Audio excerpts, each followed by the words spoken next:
নমস্কার, দর্পণ with Anjan YouTube চ্যানেলে আপনাদের স্বাগত। আরজি কর নিয়ে এই মুহূর্তে গোটা রাজ্য উত্তাল হয়ে গেছে। প্রতিবাদ, প্রতিরোধ, কার্যত সর্বস্তরের মানুষ রাস্তায় নেমেছে। এমনকি স্কুলের বাচ্চারা পর্যন্ত মিছিলে সামিল হচ্ছেন। কেউ মানছেন না। সরকারি স্কুল, সরকার অধিকৃত স্কুল, প্রাইভেট স্কুল সবাই কিন্তু সামিল হচ্ছেন, কারণ মনে করছেন যে এটা তাদের অধিকার, এই অধিকারটাকে তাদের অর্জন করতে হবে। বাংলার যে দুঃসময় চলছে, বাংলাকে যারা শেষ করে দিতে চাইছে, তার প্রতিবাদেও কিন্তু স্কুলের বাচ্চারাও সামিল হচ্ছে। নাগরিক সমাজ মিছিল ডাকছেন। সেই নাগরিক সমাজের মিছিলে এত ভিড়, এত উচ্ছ্বাস, সেই মিছিল দেখে মনে হচ্ছে যেন সরকারের পদত্যাগ আসন্ন। কে বলবে কয়েক মাস আগে শাসক দল এই রাজ্যের লোকসভা নির্বাচনে 29টা আসন পেয়েছিল। জনস্রোত, জনপ্লাবন কার্যত আরজিকরের ঘটনার প্রতিবাদে কলকাতা সহ রাজ্য জুড়ে রাজপথে নেমে এসেছে। নিঃসন্দেহে শাসকদের কাছে এটা অ্যালার্মিং বিষয় বলা।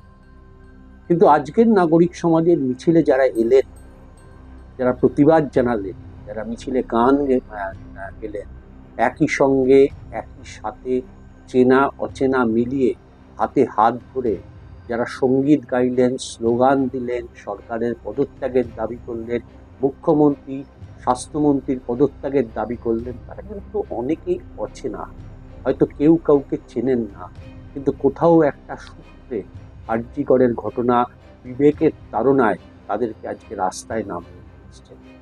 যারা আজকের মিছিলে এসছেন, সমস্ত বুদ্ধিজীবী, যে সমস্ত পেশাগত বিভিন্ন পেশার মানুষরা এসছে, নিশ্চয়ই তারা তাদের তাগিদ অনুভব করেছেন। এখনো বলা যায় যে তাদের মেরুদণ্ডটা আছে। আর যারা এলেন না, লুকিয়ে রইলেন, তথাগত বুদ্ধিজীবী বলে আমরা যাদের চিনি, যারা সামান্য পান থেকে চুল খসলে মোমবাতি নিয়ে রাস্তায় নামেন, যারা লুকিয়ে রইলেন আজকে, তাদের বোঝাই গেল মেরুদণ্ডটা বিক্রি করে ফেলেছেন। তফাৎ করে দিল আজকের নাগরিক সমাজের এই মিছিল। এই মিছিল কিন্তু কোনো অংশেই কম নয়, জনসমাগমের দিক দিয়ে কম নয়, উচ্ছ্বাস, প্রতিরোধ এবং যে আহ্বান, সেই আহ্বানের দিক দিয়েও কম নয়। রাজনৈতিক নেতারা পিছন দিকে ছিলেন, কিন্তু মূলত নেতৃত্ব দিলেন কিন্তু নাগরিক সমাজ। বিভিন্ন পেশার মানুষ আজকে মিছিলে সামিল হয়ে বুঝিয়ে দিলেন যে তারাও এই প্রতিবাদে সামিল এবং এই সরকারকে তারা চাচ্ছেন না। সবচেয়ে বড় ঘটনা যে স্কুলের ছাত্র, স্কুলের শিক্ষকরাও পথে নেমে পড়েছেন। শুধু কলকাতার বুকে নয়, সারা রাজ্যে এই ধরনের ঘটনা দেখা যাচ্ছে। স্কুলের সাধারণ বাচ্চারাও অনুভব করছেন, তাদের অভিভাবকরাও অনুভব করছেন যে এই বড় দুঃসময়, এই দুঃসময়ে কে কোন দলের, এটা দেখার থেকেও বড় কথা বাঁচাতে হবে সমাজকে এবং নিজেকে এবং প্রতিবেশীকে। এবং সেই সুরেই তারা কার্যত সরকারের পাশে না থেকে সরকারের বিরুদ্ধে তারা পথ নেমেছেন এবং তারা দাবি করছেন জাস্টিস চাই। এ বিরল দৃষ্টান্ত, এ বিরল মিছিল কলকাতার বুকে খুব কম সময় কিন্তু দেখা গেছে। কলকাতা অনেক মিছিল দেখেছে, কিন্তু আরজিকরের ঘটনা নিয়ে যে প্রতিরোধ, যে মিছিল, প্রতিবাদ যে শুরু হয়েছে, তা নিঃসন্দেহে অভূতপূর্ব বলা যেতে পারে। আমার সাংবাদিকতা জীবনের 32-34 বছরে অনেক মিছিল দেখেছি, কিন্তু এই মিছিল, আজকের নাগরিক সমাজের মিছিল, এক অন্য বার্তা নিয়ে এলো, যে বার্তা কিন্তু শাসক দলের কাছে নিঃসন্দেহে ভয়ঙ্কর। কোনো পাল্টা প্রতিরোধে কিন্তু শাসক দল যেতে সাহস পাচ্ছে না। এইটা একটা বড় বলবো ব্যাকফায়ার বলা যেতে পারে শাসক দলের কাছে। তারা কি বলবেন বুঝে পাচ্ছেন না, কিছুটা দিশাহারাভাবে তারা কথা বলছেন।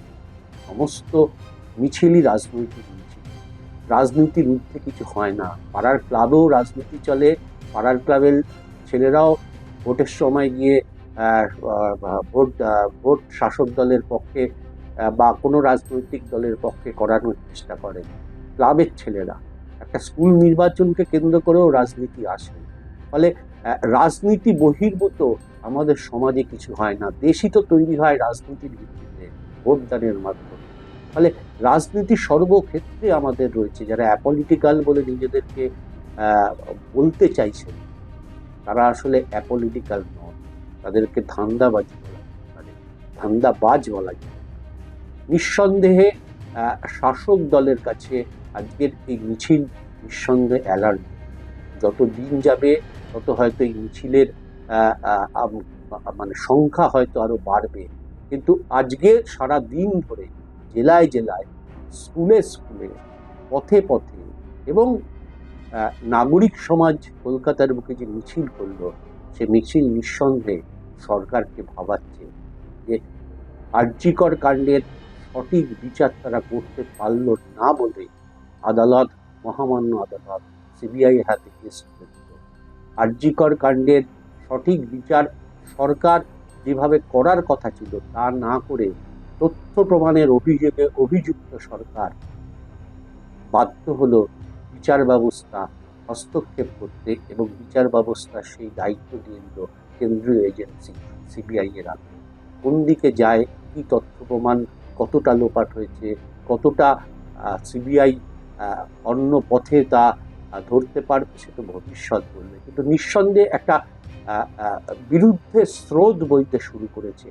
বহু বছর পর রাজ্য জুড়ে কিন্তু এই চিত্র দেখেন মানুষ, দেখছে। এটা নিঃসন্দেহে শাসক দলের কাছে বড় অ্যালার্ম বলা যেতে পারে। শাসক দল কি করবে, কিভাবে মোকাবিলা করবে, সেটা তাদের ব্যাপার। কিন্তু মানুষ আজ রাজপথে নেমে এসছে, দলমত নির্বিশেষে মানুষ কিন্তু আজ রাজপথে নেমে এসছে। এমন বহু মানুষকে আজকে দেখা গেল নাগরিক সমাজের মিছিলে, যারা সাধারণত অন্য সময় তাদের দেখা যায় না, এবং নিঃসন্দেহে এটা একটা বড় প্রতিবাদ বলা যেতে পারে। এইভাবে যদি মানুষ আসতে শুরু করে, নিঃসন্দেহে এই রাজ্যের রাজনৈতিক সমীকরণ হয়তো বদলে যেতে পারে। আজকের এপিসোড আপাতত, পরের এপিসোডে অন্য বিষয় নিয়ে আসছে। নমস্কার।